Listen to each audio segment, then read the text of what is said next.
Hello children, welcome to my class. How are you all? Hope you are doing well.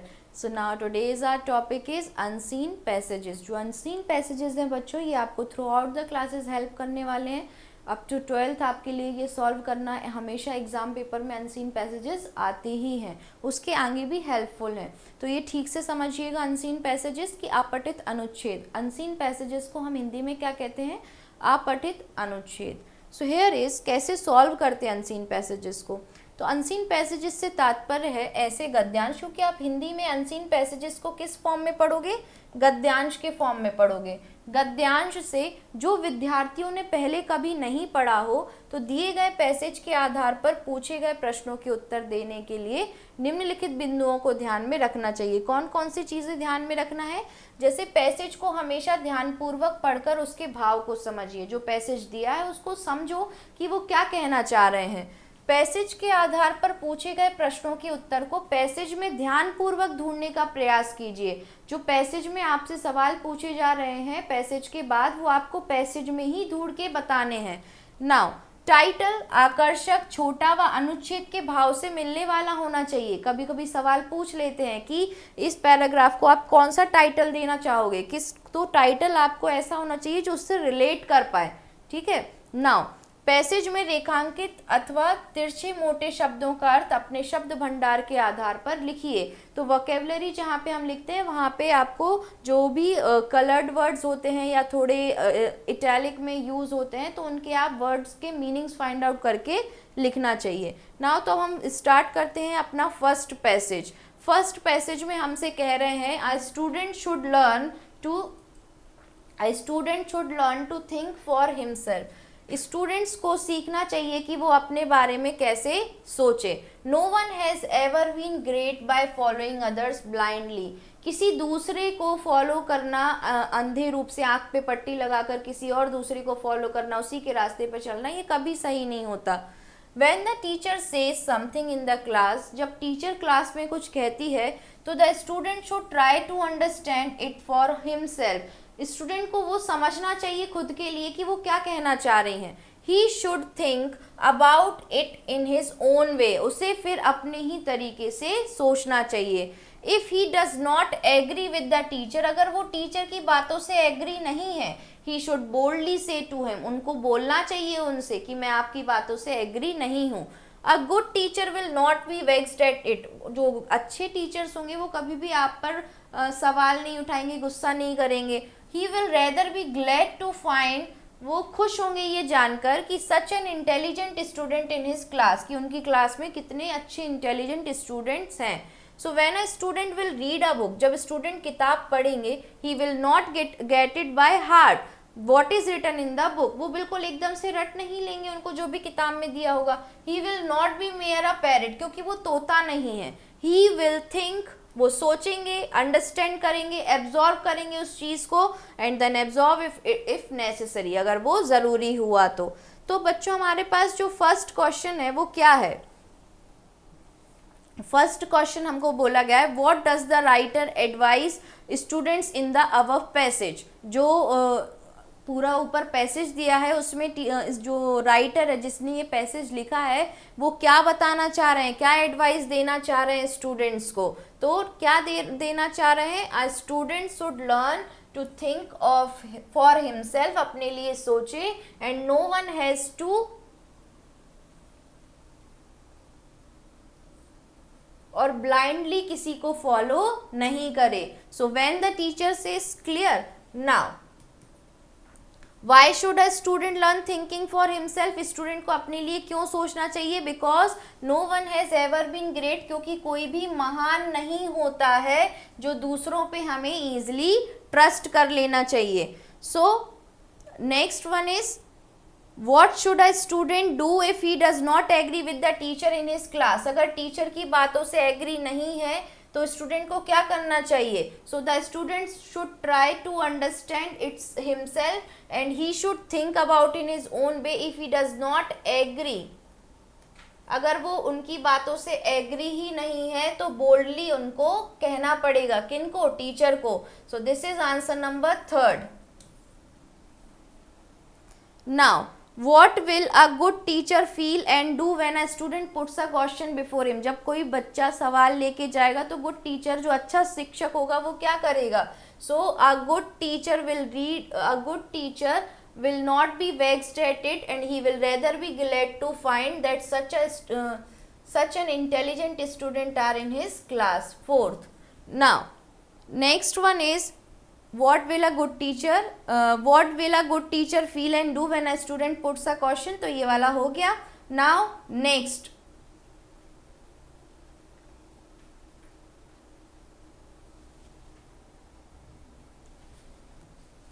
Sorry, इसके जो answers हैं बच्चों वो उन्होंने ऑलरेडी दिए हैं. So here is the answer कि in the passage the writer advises student to learn to think for themselves. Writer कहना चाहता है कि बच्चों को अपने बारे में सोचना चाहिए. Second question, why should a student learn thinking for himself. Student को अपने बारे में, why should a student learn thinking for himself, student को अपने बारे में कैसे सोचना चाहिए. So here is a student should learn thinking for himself because, क्यों खुद के बारे में सोचना चाहिए? No one has ever been great, क्योंकि कोई भी महान नहीं होता बाय फॉलोइंग अदर्स ब्लाइंडली, अगर किसी दूसरे को हम आंख बंद करके उनको फॉलो करें. If a student does not agree with the teacher, class में अगर वो टीचर से एग्री नहीं है तो उनको he should clearly point out the reason, उनको क्लियरली अपने रीजंस उनको देने चाहिए डिफरेंट व्यूज़ में. Next is what will a good teacher feel. अच्छा टीचर क्या फील करेगा अगर आप उनकी बातों से एग्री नहीं हो तो when a student puts before his teacher a question, कोई सवाल लेके जाता है तो गुड टीचर, वही जो हमने मार्क किया था, अ good teacher will not be vexed at it, उस पर गुस्सा नहीं करेंगी, बट विल बी ग्लैड, वो खुश होंगी ये जान के कि कितनी इंटेलिजेंट बच्चों की क्लास है. अब मीनिंग्स हैं यहाँ पे, फाइंड आउट करने थे. Give the meaning of bold words, तो बोल्ड वर्ड वहाँ पे था वेक्स्ड मीन्स एनॉयड, एनॉय कई बार टीचर इरिटेट हो जाते हैं ना. Absorb means commit to memory, memory में रखना उस बात को. एंड टाइटल, टाइटल क्या होगा? So qualities of an ideal students, मतलब जो एक अच्छे बच्चे की क्या क्वालिटीज होनी चाहिए, ये एक टाइटल होगा. Now next is read the passages carefully and answer the following question. अब ये पैसेज को हमें पढ़ना है ठीक से और इन सवालों के हमें जवाब देने हैं. तो first one is, give me a second, I have to check again. Okay, now next, so television is changing people's life quite dramatically. Television obviously बच्चों सबकी लाइफ इम्पैक्ट कर रही है, चेंज भी करती है. दे आर स्लीपिंग लेस, क्योंकि बच्चे टीवी देखने के कारण क्या कर रहे हैं, कम सो रहे हैं. रीडिंग लेस, कम पढ़ रहे हैं. कम्युनिकेटिंग लेस, कम कम्युनिकेट करते हैं, दोस्तों के बीच बैठना. विद देयर फैमिलीज और ऑल्सो विद देयर फैमिलीज, अपने फैमिली से भी कम्युनिकेट नहीं करते. सो इन अ कंट्री वाइड सर्वे, एक कंट्री में जब सर्वे होता है तो उससे 1/10 of television viewer have admitted, हर 10वां आदमी ये एडमिट करता है that the care of children, बच्चों की देखभाल, and the elderly is getting neglected, और बच्चे जो हैं वो बड़ों को इग्नोर कर रहे हैं, नेग्लेक्ट करते हैं. So while television has contributed to the popularity of games, television में बहुत सारे गेम्स भी आए, स्पोर्ट्स भी आए. आयरनिकली इनफ, अच्छा था, चिल्ड्रन हैव बीन रिपोर्टेड, बच्चों ने कहा दैट दे प्ले लेस, वो बाहर खेलने कम जा रहे हैं, अब बाहर नहीं खेलते. So television has increase the general knowledge, television से बच्चों की जनरल नॉलेज तो बढ़ी, GK general knowledge of children, in particular their knowledge of the various product being advertise, लेकिन उसके कंपैरिजन में उसमें जो एडवर्टाइज आती हैं अलग अलग प्रोडक्ट्स की, वो ज़्यादा चीज़ें बढ़ी हैं. द सर्वे शो, सर्वे क्या बताता है that hardly any children are watching educational program, कोई एक आध ही बच्चा ऐसा होगा जो एजुकेशनल प्रोग्राम टीवी पे देख रहे होंगे. The parents interviewed said, parents का जब इंटरव्यू हुआ तो उन्होंने कहा that their children studies were affected, बच्चों की पढ़ाई भी अफेक्ट हो रही है. And many parents had cut off TV to reduce the distraction for the children, और बहुत सारे पेरेंट्स ने अपने घर से टीवी का वो जो डिश लगता है ना उसको कट करवा दिया कि भाई अब जो है बच्चे जो हैं वो पेरेंट्स के साथ बैठे हैं और गेम्स खेलें, लेकिन वो टेलीविज़न में कम्प्लीटली इन्वॉल्व ना हो जाए. So what changes do we notice in the lives of people under the influence of television, television होने के कारण कैसे लाइफ इन्फ्लुएंस हो रही है. So under the influence of television, ये हम क्वेश्चन से ही मार्क करेंगे. सो क्या हो रहा है, दे आर स्लीपिंग लेस, कम सो रहे हैं, reading less, communicating less with their families. So this is answer first. Clear? Now next. Television has contributed to the popularity of games and sports. Popular games और sports के लिए है, but the children are reported to be playing less. लेकिन बच्चे कम खेल रहे हैं. तो क्यों खेल रहे हैं, उसके कारण बच्चे कम. So here is the answer.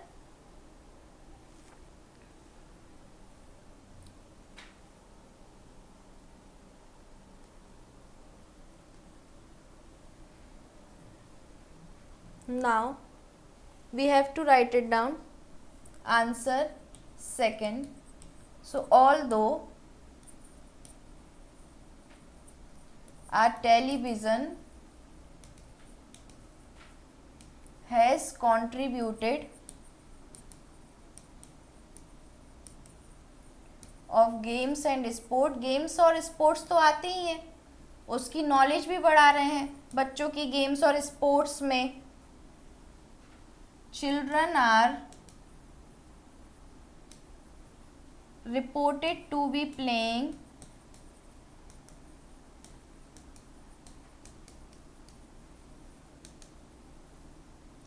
less, कम खेल रहे हैं. क्यों? Possibly because they are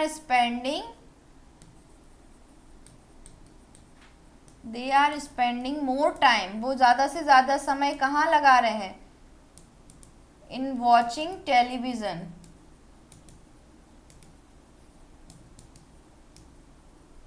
In watching television. और किसके कंपैरिजन में? Instead of engaging in physical activities.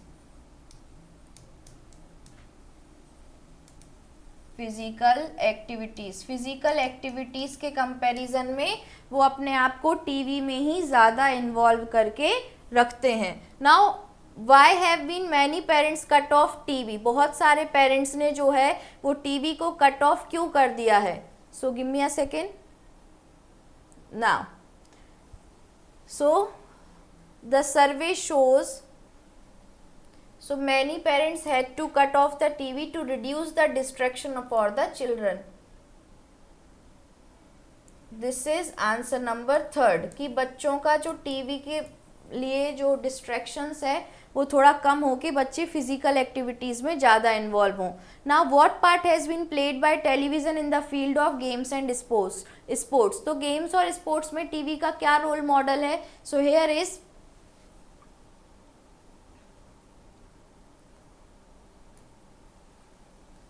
while television has contributed to popularity of games and sports, ironically enough children have been reported that they play less. तो इसी के कारण बच्चे जो हैं वो कम खेलते हैं.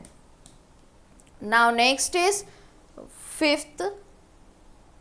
Okay, now give the meaning of bold words given in the passage. तो passages में जो भी bold words हमको दिए हैं हमें उनके मीनिंग देने हैं. So answer number fifth.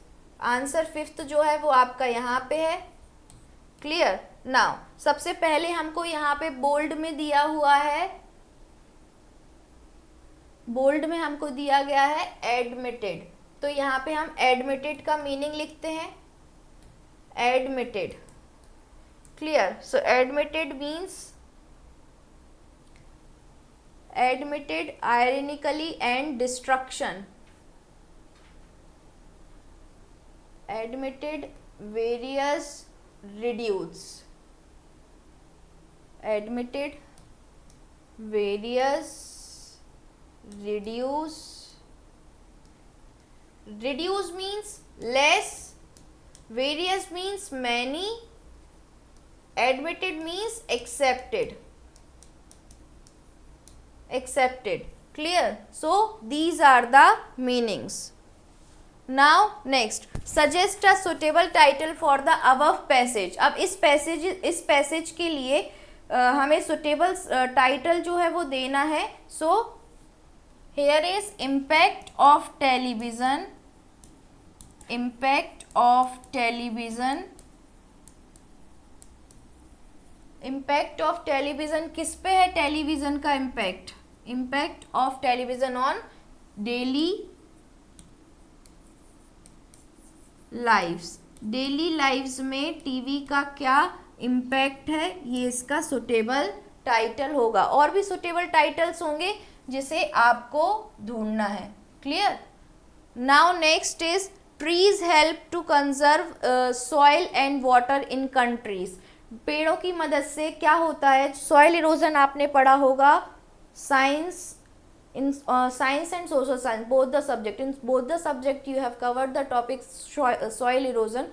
तो सॉइल इरोजन में होता क्या है बच्चों की, अगर पेड़ नहीं लगते हैं, बारिश हो रही है या कहीं पे बाढ़ आ गई, कुछ भी हो गया, फ्लड वाली सिचुएशन है, बारिश हो रही है, तो वो मिट्टी जो है, जो ऊपर की लेयर होती है, टॉप लेयर जो होती है, वो सबसे ज़्यादा फर्टाइल होती है, रिच न्यूट्रिएंट्स होते हैं उसमें बहुत ज़्यादा। तो अगर वो हो रही है और पेड़ नहीं लगे हैं तो वो मिट्टी बह जाती है और नालों में, फिर नदियों में, समुद्रों में ऐसी तरीके से मिल जाती है। तो वहाँ की फर्टिलिटी कम होती है, ग्रीनरी कम होगी, पेड़ कम होंगे। तो पेड़ों का सॉइल इरोजन में भी बहुत इंपॉर्टेंट रोल होता है, क्योंकि पेड़ उनको रोक पाते हैं बहने से, फर्टाइल लेयर को, वहीं पे न्यूट्रिएंट्स आसपास जमा हो जाते हैं। So trees help conserve soil and water in our country. तो अब हमारे कंट्री में ट्रीज जो है वो वाटर और सॉइल दोनों ही कंजर्व करते हैं, क्योंकि पेड़ रहेंगे तो पानी को ज़्यादा से ज़्यादा एब्जॉर्ब करेंगी उनकी रूट्स।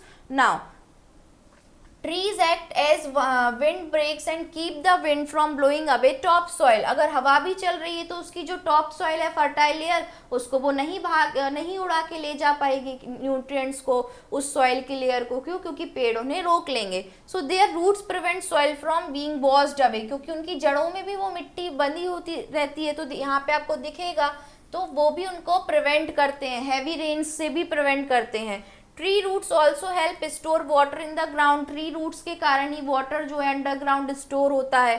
इन माउंटेन रीजन्स में क्या है? Forest prevent sliding snow from causing avalanches. अगर सोचो यहाँ पे पहाड़ों के ऊपर पेड़ लगे हुए हैं, तो अगर कोई बर्फ गिर रही है, एवलांच आते तो बर्फ ऐसे आती है ना नीचे की ओर, तो वहाँ पे वो पेड़ उनको रोक लेते हैं। फॉरेस्ट ऑल्सो, अगर जंगल है वहाँ पे, forest also provide shelter for wild life and recreation areas for vacationists. तो जो भी ट्रीज वगैरह अगर कहीं जंगल है आसपास, तो वहाँ पे क्या होगा? बायोडाइवर्सिटी होगी। दैट मीन्स वहाँ पे ज़्यादा से ज़्यादा जानवर रहते होंगे। Now trees help preserve the balance of gases in the atmosphere. Trees के कारण ही जो एटमॉस्फेयर में हमारे गैसेस का प्रेजेंट है, जो 73% नाइट्रोजन है, ऑक्सीजन है 16% और कार्बन डाइऑक्साइड, इस तरीके से उनको भी बैलेंस आउट करती है।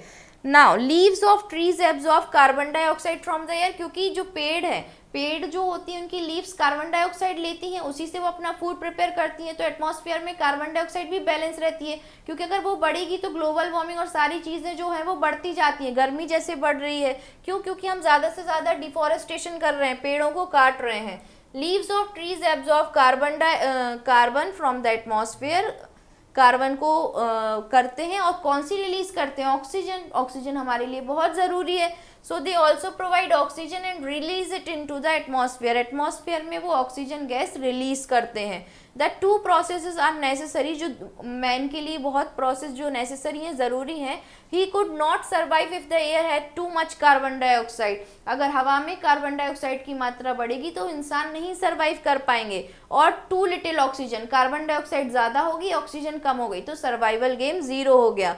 फॉर थाउजेंड्स ऑफ ईयर, हजारों सालों से trees have provided man with food. पेड़ हमारे लिए लगातार कुछ ना कुछ दे ही रहे हैं, जैसे कि फूड, खाना दे रहे हैं। Above all, they have provided him with the wood. लकड़ियाँ देते हैं हमें। Prehistoric man used wood to make his first spear, his first boat and his first wheel. पहली बोट, पहला चक्का जो है वो ट्री से ही बना है। Throughout history, man has used wood to make tools. पूरी हिस्टोरिकल अगर हम पीछे जाएंगे देखेंगे तो मैन ने जो है लकड़ियों से ही बहुत सारे हथियार बनाए हैं, कंस्ट्रक्ट बिल्डिंग्स, घर बनाए हैं, क्रिएट वर्क्स ऑफ आर्ट की भी बहुत सारी चीज़ें लकड़ी पे बनती हैं। तो he has also used it for fuel के लिए भी यूज़ होता है। Living trees are as valuable to man as are tree product. जैसे कि जीता जागता पेड़ हमारे लिए बहुत ज़्यादा इंपॉर्टेंट है, उस तरीके से पेड़ तो मरने के बाद भी, मतलब उसकी, उसको काट देते तो उसके बाद भी लकड़ी उसकी हमारी हेल्प करती है, because they help conserve natural resources. तो पेड़ हमारे लिए इतने इंपॉर्टेंट है, हमारे नेचुरल रिसोर्सेज को कंजर्व करके रखता है, बचाता है। So we have to plant more and more trees. Now question and answer. First one, how do trees help conserve soil and water? Trees जो है वो soil और water को कैसे conserve करके रखते हैं? तो trees यहाँ से होगा, trees wind breaks keep the wind from blowing away topsoil and their roots prevent soil from being washed away by heavy rain sorry. बहुत ज़्यादा बारिश से भी उसको रोकता है। This is first answer. Who are vocationalist, why do they go to forest? अब vocationalist क्या होते हैं? So here is answer second.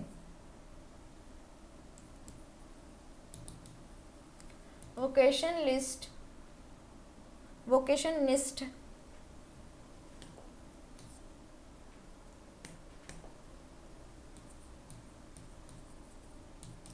Vocationists are individuals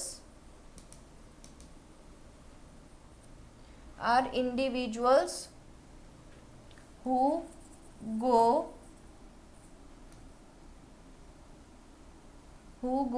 to the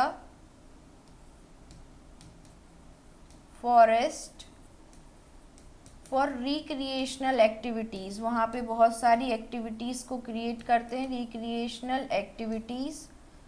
अब रिक्रिएशनल एक्टिविटीज़ के एग्जाम्पल भी देना है, तो सच एज हाइकिंग, फॉरेस्ट में आपने की होंगी hiking, camping, bird watching etcetera. तो मेनली जो जंगलों में घूमने जाते हैं वहाँ पे नई नई एक्टिविटीज़ एक्सप्लोर करते हैं। Now next is, why are living trees as valuable to man as tree product? Tree product की तरह लिविंग ट्री भी हमारे लिए क्यों इम्पॉर्टेंट है? सो here is living trees, give me a second, okay.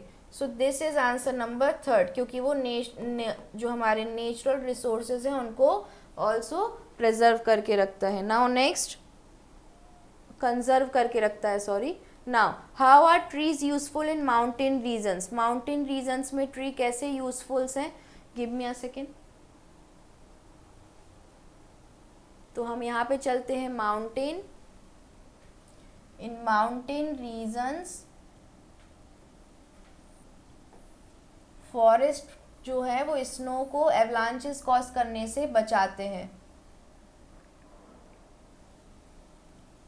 So this is answer 1, 2, 3, 4. So this is answer 4. Clear? Now give the meaning of bold words given in the passage. अब passage में जो भी हमारे लिए bold words आए हैं उनके हमें मीनिंग देने हैं। सो यहाँ पे आपको दिख रहे होंगे कुछ बोल्ड वर्ड्स जो हैं हमारे पैराग्राफ के। So give me a second. सबसे पहला है हमारा bold word conservation, answer number fifth, answer fifth. So conservation, the act of preserving और प्रोटेक्टिंग समथिंग, किसी चीज को बचाना। नाउ सेकेंड जो आया था हमारा wind break. So here is wind break.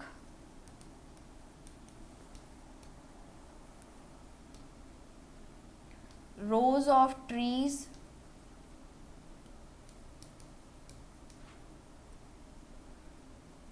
Rows of trees और अदर वेजिटेशन। तो रोज ऑफ ट्रीज ही होगा, रोज ऑफ ट्रीज और other vegetations to vegetation planted to provide protection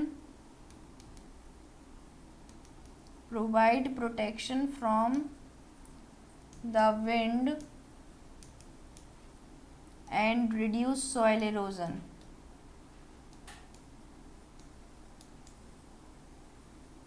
reduce soil erosion. Next is avalanche. So here is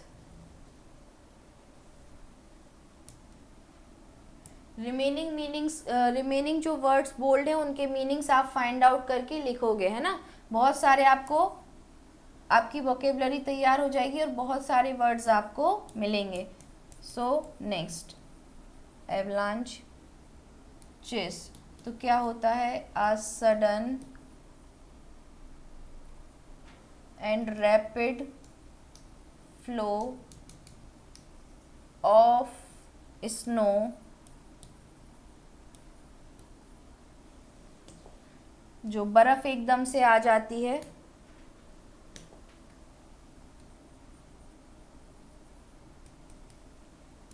of snow down a mountain slide.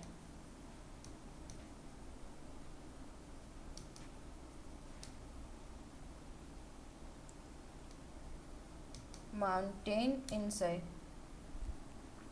Now suggest a suitable title for the given passage. Title देना है. सो title में सबसे पहले होगा the conservation, क्योंकि हम यहाँ पे बचा रहे हैं ना.